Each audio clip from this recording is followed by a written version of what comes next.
Hey guys, Paul ISM. Welcome to another kit unboxing video. Today we're looking at Moebius models 125th Hudson Hornet.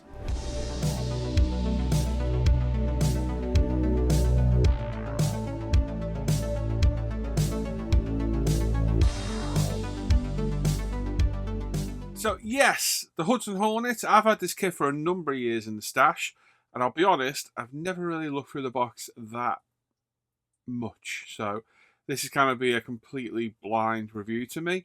It was recommended to me by somebody ages ago, and I've had a couple of my patrons request a review of it. Mostly the OG Dan P, Mr. Pedersen. So here we go, Dan. This one's for you, mate. So no experience with Moebius kits whatsoever. I've never owned one. It's the only one on the stash, and as I say, I've not looked through the box. So let's jump into the review and get started. Right then, some Moebius models, 125th, 1953 Hudson Hornet. I've had this kit in the stash for quite a while, but a few requests from patrons to review it, so I thought, you know what, it's a cool looking car. Let's whip it out of the stash and let's have a look at what's in the box. So we've got a really cool box art at the front with an old school service station, gas station, petrol station, whatever you want to call it, wherever you're from, with an attendant cleaning the windscreen of the car. Very cool. Got two very nice pictures on the side of the box of a built-up model. So recommended age is 15 and up. Hopefully that's not mental age, because there is, I'm screwed. Some pictures of the engine. The engine looks really cool. I do like the look of that. Opening hood, realistic decals of the engine bay and interior, authentic step-down chassis. Check it out. Well, that's what we're going to do, isn't it? On the other side, a few more pictures of the interior, which again, the interior looks absolutely beautiful. And this fantastic looking car with an optional sun visor. And there's over 120 parts in the box. Look at that. That's amazing. That really is amazing. Skill level 3 and up. So yeah, let's see what we get in the box. Now, I've had this kit for a while, and I'll be honest, I don't think I've ever really looked through the box. So let's have a little look. So we've got some clear sprues. Yeah, with some red tinted plastic there for the lights. We've got a chrome sprue, very nicely protected with some paper. Chrome doesn't look great. Body shell. God, it's a big old car, isn't it? It's a big old lump of a car. Very cool. We've got some white wall tyres and a metal axle. We've got a bag of parts there. A bag of parts there. Some instructions. And I'm assuming in amongst here, there we go, there's a little bag of decals as well. So let's chuck that over there out of the way. Let's pop all this over there. There's not a huge amount of parts. So let's see what we've got. Like I say, I've had this kit for a number of years. It was recommended to me by somebody who was building it at the time. I forget who it was. And I bought it. And it's been sat in the stash ever since. So we've got the chassis and the body. They fit together very positively. I'll give it that. That fits in there. Look at that. Absolutely beautiful fit. You can see that there. Just going to zoom in a touch. Yeah, that is very nicely fitting. Beautiful. Really nice chassis. We've got our interior tub here as well. So we'll start on the exterior. I'll move on to the body. Moulded in a pretty nasty grey plastic. Nasty looking, I mean, not nasty quality. We've got some pretty wicked seam lines to deal with, although they're not very actually pronounced on there. Body shape is very cool. I do like this. We've got a fragile little centerpiece. Does that come out? It must do. No, it doesn't. It stays in. My God, we've got to be careful of that. That looks very fragile. Now, we've got a few wisps of like flash plastic on there. But other than that, the moulding looks really good. The panel lines are a little bit soft in places. This seam line is going to be a little bit tricky to deal with, because it literally runs all the way up the front here, all along there, up, disappears into the guttering for the roof, comes down the back, comes down at an angle, all the way down the back, all across the boot lid, and all the way down the back here. So it's not very pronounced, but it is quite prominent, so it's going to need some careful seam removal. Very, very cool body of an absolutely beautiful looking car. Very, very nice. That's a nice bit of plastic. The interior tub, nothing to look at here really at all. No real detail, ejector pin marks in there, which we shouldn't have to worry about. 2015 Moebius models, made in China. In fact, it's actually stamped the 23rd of March 2020 was when it was made. That can't be far off when I bought it. I bet I've had it in the stash for quite a while. There we go. So nothing really to look at there. We've got the chassis, which is very, very nice, but is going to require quite a bit of cleanup where it's been cut off the sprue itself. But yeah, really nice chassis. So that's beautiful. And as I say, we already know that all fits in here very, very nicely. So if I can get that back in. And then, did it go that way? Yes. Ah, that's a beautiful fit. Literally is very, very precise. Very nice. Very, very cool. Right, let's grab a bag of bits. We'll go with this. Tricky bags. There we go. Now, in here, we've got some interior bits. So, we've got the hood, or the bonnet, depending on where you're from in the world. We've got the dashboard, quite nice, accelerator pedal, brake, etc. The prop shaft, drive shaft, transmission, rear differential, some suspension, some looks like suspension arms, radiator with some huge sprue points on it, absolutely massive. The bulkhead, firewall, whatever you want to call it. And I'm guessing that one that's the front bench. So there's a front bench there. Nicely molded, nice bit of detail. The detail is a little soft. I would think that it is a little bit soft, but it's nicely detailed. All the parts look good. Dashboard, again, a little bit soft detail. It's quite chunky, I don't know, it's supposed to be like that. Other than that, it looks like a decently molded kit. There's a bit of flash on the front of the bonnet on the leading edge, if you can see that there. But literally, I think if you run your thumbnail over it, a quick run over the sander, and that will be gone. And then we've got the rear bench and the door cards themselves as well. So nice detail on the door cards. They've got the window wipers, window winders built in. You'd be in trouble if your window winders were there, wouldn't you? So very nice. And that rear bench again, similar kind of soft detail. Whether it's probably right for the car, to be honest. But yeah, nicely molded. A little bit of cleanup needed, but nothing too drastic. Right. Okay, another sprue bit. This is a rather large sprue with a massive exhaust on it, as you can see there. I've got some other bits and bobs which I'm not going to pretend to know what they are. We've got a weird, what's this? Is that the back of the front seat? It must be. That must be the back of the front seat. Like a little pouches on the back.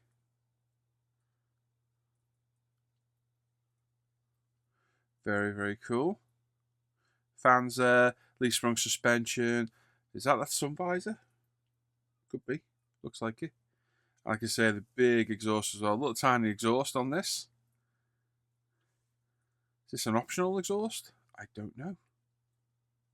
I'll have to look through the instructions. But again, nicely molded parts. I'm not keen on the colour of the plastic. It's like a horrible beigey grey. Not that it really has any detrimental effect, but yeah, it's not really that nice. Engine. Again, I know nothing about this car, but everything seems to be molded really nice. Everything does look a little bit chunky to me, though. I don't know if it's just me. I am not sure, but the engine's there. There's no real flash on there, even all the nice little bits. They are nicely detailed. End of the engine, sump, cam cover, exhaust manifold, or inlet manifold, I can't really tell. Yeah, the parts just look, I don't know, a little bit chunky almost for my liking, but like I say, that might be how it's meant to be. I don't know. But nicely molded parts. No real issues there. Quick bit of cleanup and you'll be good to go. From what I've heard, the kit builds up really well. And then the last like plastic parts other than the chrome and the clear. We've got the sprue, the wheel backs. There's a bit of flash on this. If you look at these end pieces here. We're going to quick go over with the sander. We'll remove those. Lots of ejector points here. Horns to take it. This has got to have an Aruga horn, hasn't it? It has to. Suspension, by the look of it. And again, this is probably the worst sprue I've seen so far. There's quite a lot of flash on that one. And those parts do look especially soft. So I don't know if there's parts in here of different kits of various ages. I don't know. I am not sure. But other than that, it looks alright. Quick clean up. You'll be good to go. Chrome bits.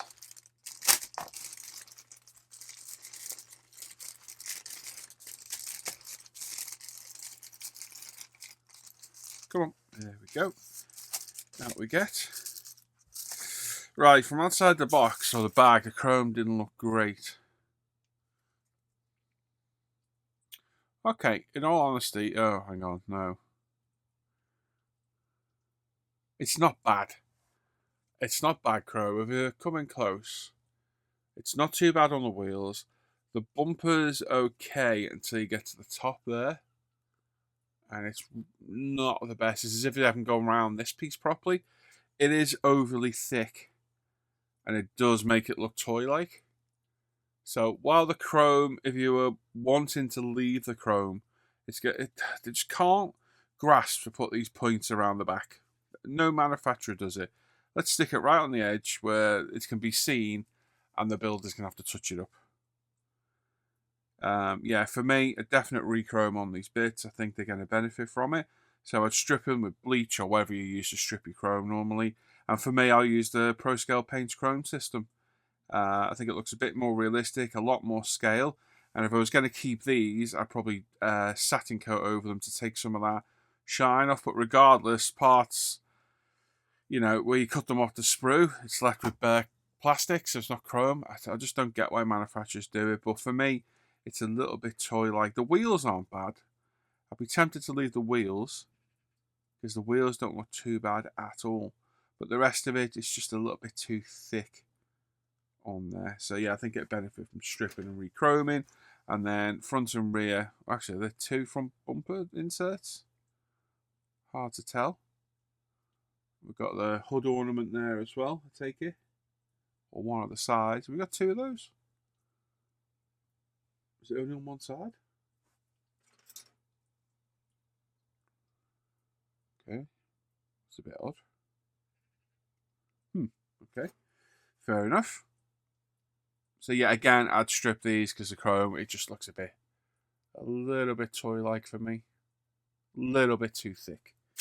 Right, clear parts. Hey, the bits that make and break a model, in my opinion, because at least with chrome bits, you can strip and repaint them.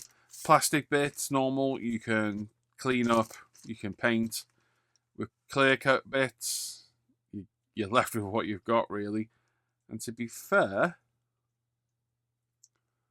it doesn't look too bad, to be fair. Let's have a closer look. There's a few marks on the glass. Yeah, there's a few marks. There's an injection seam mark there. It's just on the side. I don't know if the camera will pick it up. Yeah, there. It's right there. Right there, isn't there? You can see it, where the plastic's gone through. Other than that, though, it's not too bad. I've seen a lot worse before. It's not great. It's not bad. It's acceptable. But this, for me, is one of the most important parts of a kit because often this is non-replaceable. There's nothing you can do to it. I know there's the old trick, or you can use Pledge. Don't bother. The best thing you can do to any glass like this is polish it. Get some Novus glass clean and polish it up. But for me, the less you handle this, the better. Everyone always asks me how I get my glass so clear. It's by not handling it. Leave it alone. And when you do handle it, use a nice glasses clean and soft cloth to clean up. And it's by far the best. And while you're not using them, keep them in the bag so they stay nice and safe and keep them away from other parts. We do have some clear red bits in there, which I'm not going to bother getting out because I'll end up losing them. So there we go. So there's all the actual plastic parts. Now we've got some tyres and a metal axle. I'm not going to take the metal axle out because it's just a piece of metal rod. But we've got 4 of these tyres, which are white walled. And do you know what? Actually pretty good. Got decent tread on them. There's no seam. The white wall's pretty nice. Yeah, those tyres look good. I assume you could do either or with or without the white wall. I assume that's the option of it. But yeah, the white wall's pretty good. Quite impressed with that. Nice bit of tread on there as well. Yeah, tyres look good. They're all as good a quality they are. They're all good quality as well. So tyres look great. Can't fault that at all. Right. Decals. We'll have a quick look at the decals. And let's see what we've got in here. So, not a lot of decals. So we've got some instruments, some warning ones, a license plate. Yeah, so not a huge amount of decals. To be fair, the quality doesn't look bad. What they'll come out like is a whole different thing. Made and printed in China. So yeah, hopefully they'll come off the sheet all right. They're in register. The colour's good. Can't read any of the writing because it's that small. But perfectly kind of legible. To a degree, no, I can't read it. Do you know what I mean? It looks like writing. And yeah, they're all registered. Colour's good. They're not overly thick. So yeah, hopefully they'll come off the backing sheet okay and lay down all right. So the decals look good. We'll put that protective paper back in. And then the instructions. And I've never ever seen Moebius instructions before in my life. So, oh God, I don't know if I like these. Anyway, let's have a look at this. Let's get this camera a bit wider. Okay. Read this first.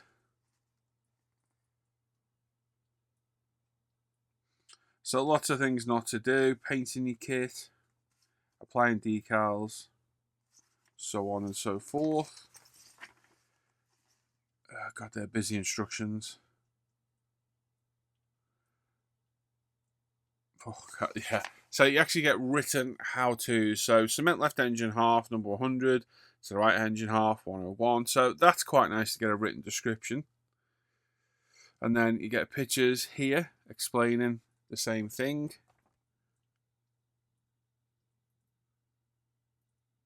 Okay. It's a bit busy. I think once you get your head around it, it'll be alright though. It doesn't look too bad. This makes it look really complicated. All these lines makes the page look really, really busy. I also don't like the concertina fold-out pamphlet. I'd rather have a book. But that's maybe an overcritical. Let's have a look at these exhausts. So yeah, the instructions are very, very busy. But the instructions are quite good because you've got written, visual, and note as well. Like import, make sure the exhaust pipe with the part number and drive shaft in proper position on the frame, part number, before cementing rear cross member with the part number, which traps the two parts in place. So to be fair, they're quite comprehensive instructions, which can't fault really. That's actually quite good. Yeah, they're not bad. They're a bit busy. They're different. I've never seen instructions like this before. So I think once you get a head around it, they're not too bad. Yeah, not bad. Not bad at all. Oh, I do like this. This is always good. Colour callouts. So we've got colour callouts for the engine bay. Well, not colour, but colour pictures. Carpeting colours, seat colours, decal placements are all here as well. It's quite good. We've got pictures of the undercarriage.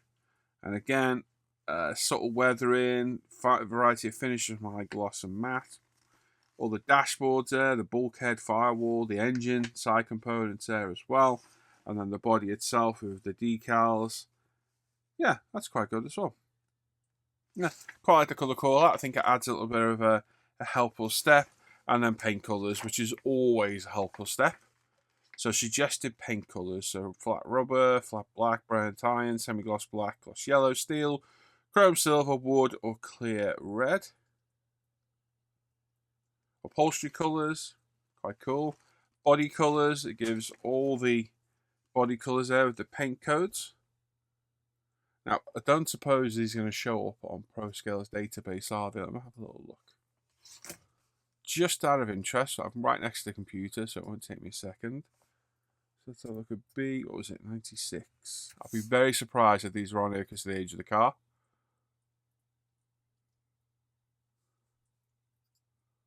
Well, there's codes. There's just none. No, all Honda codes. Let's try one more. We'll try H27. I just don't think it's going to be acceptable to... nah, not on there. And then you got two-tone colours as well. That's quite cool. If you use online conversions, you might be able to pay any pay code for these. There is one there. Yeah, so you'll probably be able to find it. So that's quite cool. At the bottom, a nice thank you as well. If you want to pause that and read it, you can. Basically, it's a thank you from the people involved, the people who helped do it, which is quite cool. Do you know what? I didn't like those instructions at first, but looking through them, they're actually pretty good. I do like those. Yeah, I think once you get used to them, they look all right. There's a lot of information in there as well, which is pretty cool. So there we go. There's Moebius, 125th, 1953, Hudson Hornet. Let's go back to maybe some final thoughts. Okay, there we go. All done. And yeah, do you know what? It doesn't look like a bad kit. I think some of the details are a bit soft. A lot of the parts are a bit chunkier than they should be. And some of the detail, the recess details are a little bit soft. There's a bit of flash here and there, which can easily be rectified just with a bit of sanding. It shouldn't have to be, but it is sometimes there. And for the most part, the kit looks pretty good. The glass parts are alright. They're more than acceptable. The decals look alright. Plastic parts don't look bad at all. It's a nice looking car. And while there's not a huge amount of parts in there, there's a full engine and there's enough in there to make it an interesting looking vehicle. The instructions, at first, as I just said, I didn't really like the look of them. But after looking through, they're very comprehensive. And yeah, I think they're quite good. I think it help aid in the build.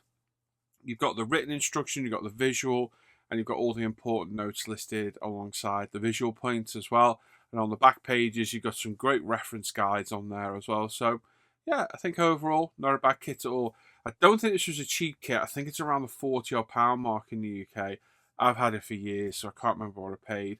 But overall, looks like a decent kit. Will I build it anytime soon? I am not sure, but you know how random I am at picking kits. It could get built tomorrow.